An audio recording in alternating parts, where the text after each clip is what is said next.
말씀이 육신이 되어 우리 가운데 거하심에 우리가 그의 영광을 보니 아버지의 독생자의 영광이요 은혜와 진리가 충만하더라. 아멘. 우리 참 사람이 되신, 참 인간이 되신 예수님에 대한 부분을 오늘 말씀을 통해서 우리가 확인을 해야 되겠습니다. 우선 서론에서 우리가 먼저 좀 생각해야 될 것이, 인간은 태어날 때부터 죄인으로 태어난 상태 속에 있는 것이죠. 그래서 인간 스스로의 힘으로는, 능력과 방법으로는 하나님께 가거나 하나님을 만날 수 있냐, 하나님께 갈 수 있는 길이 없다고 성경은 말하고 있습니다. 그래서 로마서 3장에 보면 그 부분이 잘 설명되어 있는데 10절부터 12절을 보면 이렇게 말씀하고 있습니다. 기록된 바 의인은 없나니 하나도 없으며 깨닫는 자도 없고 하나님을 찾는 자도 없고 다 치우쳐 함께 무익하게 되고 선을 행하는 자는 없나니 하나도 없도다.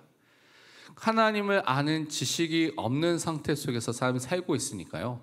그래서 하나님을 찾을 수도 만날 수도 없는 상태 속에서 살고 있는 것이죠. 근데 무엇인가 영혼이 있기 때문에, 또 원래 하나님과 함께하는 그 축복이 있었는데 그 분리되고 단절된 상태 속에서 뭔가 신에 대한 의식은 남아있는데 왜곡되고 그리고 이것이 다 부서져 있는 상태 속에 있기 때문에, 뭔가 사람이 갈급한 영적인 갈급함이 있기 때문에 구원을 받고자 하는, 뭔가 문제를 해결하고자 하는 인간의 노력과 길을 막 찾고 있습니다. 근데 이러한 모든 인간의 길이 구원을 얻을 수 있느냐? 성경은 절대 얻을 수 없다라고 말하고 있습니다. 그래서 잠언 14장 12절입니다. 잠언입니다. 잠언 14장 12절에 보면 이렇게 우리에게 말씀하고 있습니다. 어떤 길은 사람이 보기에 바르나 필경은 사망의 길이니라. 많은 사람이 이 길은 바르구나, 살 수 있는 길이구나 라고 착각할 수가 있다는 것이죠. 근데 그 길을 갔는데 그 길이 끝에가 사망의 길일 수가 있다는 것입니다. 그래서 인간은 그 올바른 생명의 길을 찾을 수 있는 능력이 인간에게는 없다고 성경은 말씀하고 있습니다. 전도서 2장 11절에는 또 우리에게 이렇게 전도자였던 솔로몬이 이렇게 고백을 하고 있죠. 그 후에 내가 생각해 본즉 내 손으로 한 모든 일과 내가 수고한 모든 것이 다 헛되어 바람을 잡는 것이며 해 아래서 무익한 것이로다. 내가 열심히 살았어요. 뭔가 노력을 했고 뭔가 이루려고 했고 또 뭔가 내 문제를 해결하려고 노력을 했지만, 전도자인 이 전도서를 썼던 이 솔로몬은 모든 것이 헛되고 바람을 잡으려고 노력한 것과 똑같은 삶을 살았다고 말하고 있죠. 그래서 전도서에서는 뭐라고 말하고 있습니까? 헛되고 헛되니 헛되고 헛되고 모든 것이 헛되도다라고 고백할 수밖에 없는, 그러니까 인간의 방법과 세상에 있는 것, 쾌락과 모든 것을 통해서는 안 된다라고 말하고 있는 것입니다. 결국 사람들은 지금 어떻게 살고 있냐? 이 죄 속에서, 비참함 속에서, 저주, 재앙과 고통과 진노 속에서 살고 있는 것이죠. 그래서 로마서 우리 7장에 보면 24절에 이렇게 말씀하고 있습니다. 오호라 나는 공고한 사람이로다. 이 사망의 몸에서 누가 나를 건져내리랴. 이 벗어날 길, 구원의 길을 우리가 찾지만 우리 스스로 발견할 수가 없기 때문에 누가 나를 살려줄 수 있을까라고 바울은 고백했고, 그것이 그리스도 안에만 있다고 또 고백한 것을 우리는 너무나 잘 알고 있습니다. 그래서 인간이 이런 죄의 상태 속에서, 고통 속에 있기 때문에 하나님께서 구원의 방법을 우리에게 주셨는데, 예수님께서 이 땅에 오신 것이죠. 근데 그 예수님이 누구냐? 참 하나님이라는 사실을 우리가 먼저 알고 있어야 됩니다. 완전한 신성을 갖고 계신 성자 하나님 되신 예수님이라고 우리가 믿고 있는 것이죠. 그 의미는 뭐냐면, 이 예수님은 영원 전부터, 영원부터 영원까지 계시는, 영원 전부터 원래 계셨던 분입니다. 여호와의 증인이나 이런 다른 잘못된 삼위일체를 말하고 예수님이 신성을 안 믿는 그런 사람들은 예수님이 제일 처음 만들어진 피조물이다 이렇게 말하는데, 그렇지 않습니다. 예수님은 원래 영원 전부터 존재했던 분이죠.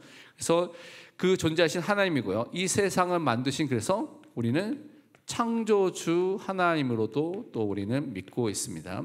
그 대표적인 말씀이 우리가 잘 아는 요한복음 1장 1절에서 3절의 이 부분을 설명을 하고 있습니다. 설명은 이렇게 됐죠. 태초에 말씀이 계시니라. 그러니까 시간의 시작이 있을 때부터 원래 말씀이 있었다는 거예요. 그 말씀이 시간 이전부터 있었다는 거죠. 근데 이 말씀이 하나님과 함께 계셨으니, 이 말씀이란 존재가 하나님이란 성부 하나님과 함께 계셨다는 것은 구별이 되고 있죠 지금. 그런데 이 말씀 곧 하나님이시라.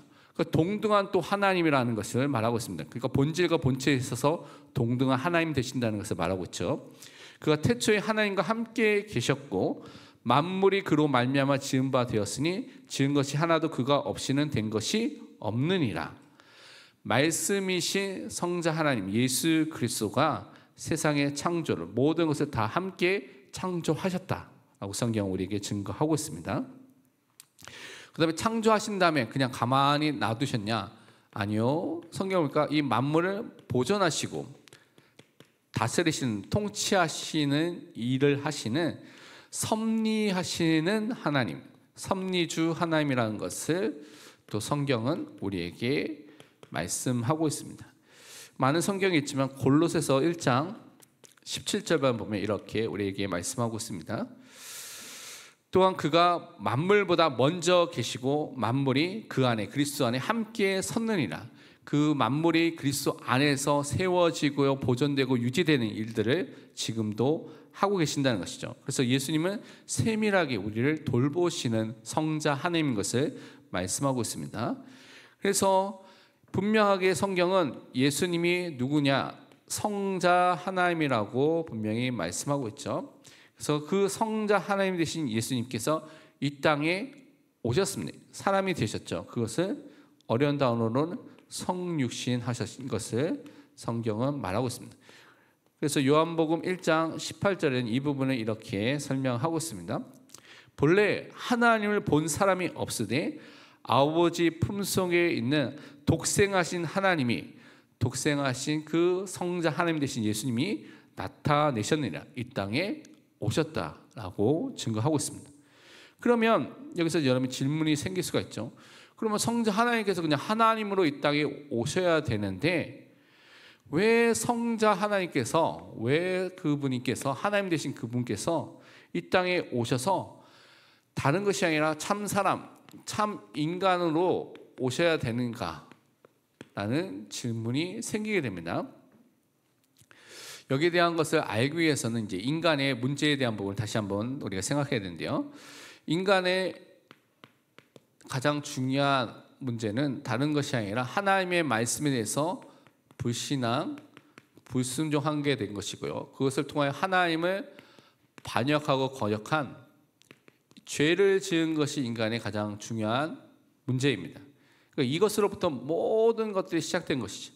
모든 고통과 모든 저주와 모든 재앙과 모든 우리 속에 살고 있는 모든 것들이 이 죄로부터 나왔습니다. 그러니까 이 죄를 바르게 이해해야지 여러분의 현실에 있는 문제와 고통과 많은 것들을 바르게 해결할 수가 있고 이해할 수가 있지, 이 문제를 제대로 해결하지 못하면 당장에 눈에 보이는 문제만 여러분이 붙잡히고 그것을 통해서 해결하려고 하지만 원인이 되는 이 죄 문제에 대한 부분을 모르게 되면 계속해서 현실에 있는 문제에만 붙잡히게 되고 거기에 대해서 올바르게 해결할 수가 없는 것입니다. 죄의 결과는 어떻게 됩니까? 거룩하신 하나님과 함께 할 수 없기 때문에 거룩하신 하나님과 하나님으로부터 어떻게 분리되고 단절된 상태 속에 살게 되는 것이죠. 그것을 영적 사망의 상태라고 말합니다. 다른 말로 영혼이 죽었다는 것이 아니라 우리가 영적으로 생명의 근원이신 하나님과 단절되는 상태 속에, 분리된 상태 속에 있는 것이고 영적으로 무능력, 무기력하기 때문에 아무것도 할 수가 없습니다. 여러분이 열심히 해도 할 수가 없는 것이죠. 근데 이것이 어디서 왔느냐? 죄의 결과로서 오게 됩니다. 죄 때문에 거룩하신 하나님과 함께 할 수 없는 그 죄의 결과로서 오게 된 것이죠. 그래서 어떻게 됩니까? 그것을 통해서 죄와 사망을 통해서 역사하는 사단의 속박 아래, 사단의 종으로서 살고 있는 것이죠. 여기도 꼭 알 것이 모든 사람이 그렇다면 귀신 들려있냐? 그것이 아닙니다. 죄를 통하여서 사망을 통하여서 사단이 활동하고요. 그래서 그 삶 속에 영향을 주게 되는 것이지 모든 사람이 귀신이 들리는 거나 그런 상태에 있는 것이 아닙니다. 이 부분을 구별해야 됩니다. 그럼 말씀을 통해서 이 부분을 생각해 보면 이사야서 59장 1절과 2절 우리가 잘 아는 말씀이 이렇게 말하고 있죠.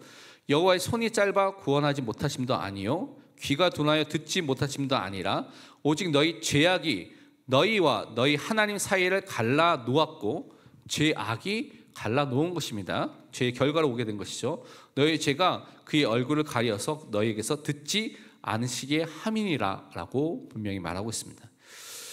요한에서 3장 8절 앞부분에 보면 뭐라고 말하고 있습니까?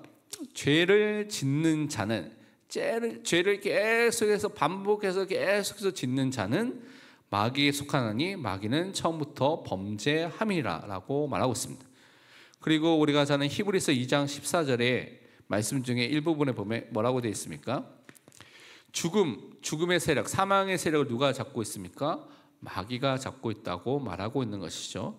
그래서 사람들이 이 어려움 속에 죄로 인해서 시작된 많은 문제, 저주와 재앙과 진노와 고통과 하나님과 원수된 상태가 많은 고통 속에 살고 있다는 것입니다.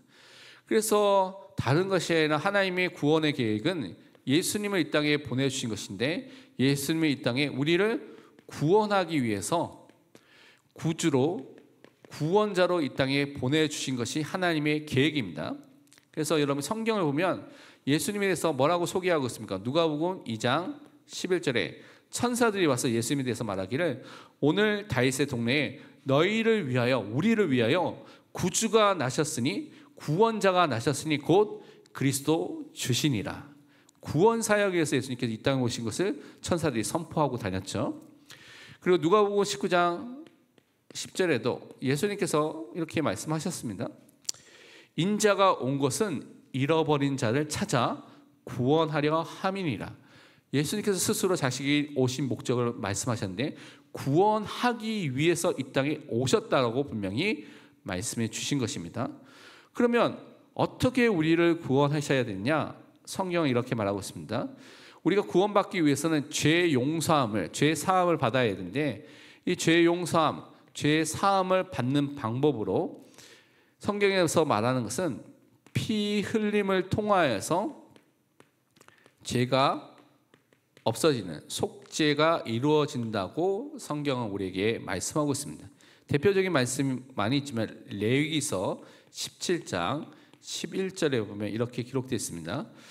육체의 생명은 피에 있음이라 내가 이 피를 너에게 주어 제단에 뿌려 너희의 생명을 위하여 속죄하게 하였나니 생명이 피에 있으므로 피가 죄를 속하느니라.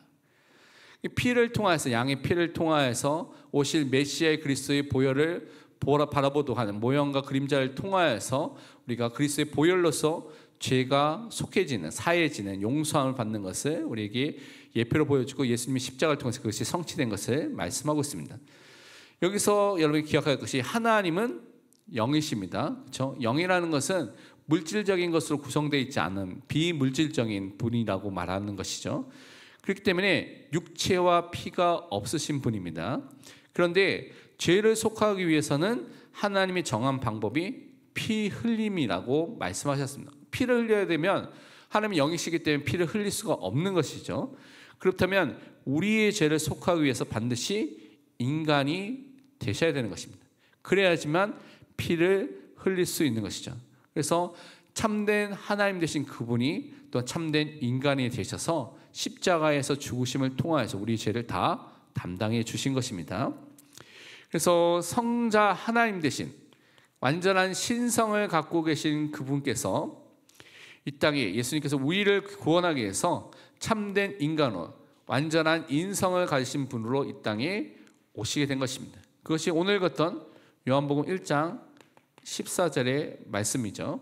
말씀이 육신이 되어 이 말씀이 하나님이라고 먼저 아까 전에 요한복음 1장 1절에서 3절 말하고 있죠. 말씀이 육신이 되어 우리 가운데 거하심에 우리가 그의 영광을 보니 아버지의 독생자의 영광이요 성부 하나님의 독생자 성자 하나님의 영광이요 은혜와 진리가 충만하더라.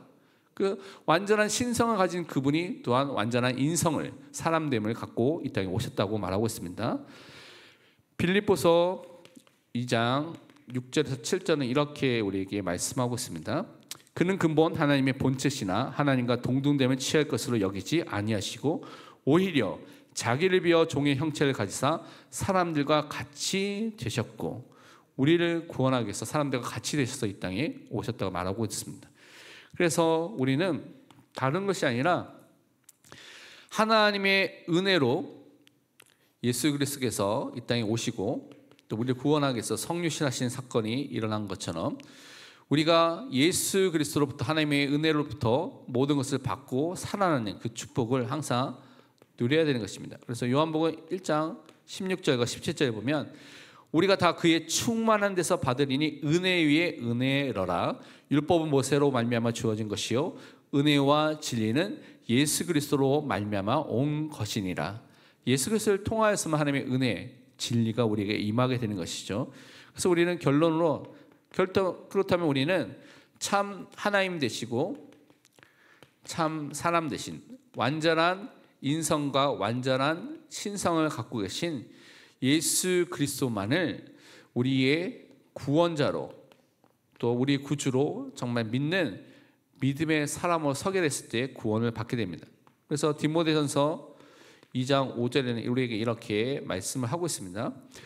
하나님 한 분이시요 또 하나님과 사람 사이의 중보자도 한 분이시니 곧 사람이신 그리스도 예수라. 중보자라는 것은 하나님과 인간 사이를 연결할 수 있는 그 역할을 해야 되는데요. 그러기 위해서는 하나님을 알아야 돼요. 그래서 성자 하나님 되신 그분이 이 땅에 오신 것이고요. 사람을 대표해서 사람 또한 서야 되니까 또한 참된 사람이어야 됩니다. 그러니까 중보자는 딱 한 번밖에 있을 수가 없습니다. 참된 하나님이고 참된 사람 되신 예수 그리스도만이 우리의 중보자로서 우리를 구원하셨다는 사실을 믿고 또한 증거하는 은혜가 넘치기를 더 기도해야 되겠습니다.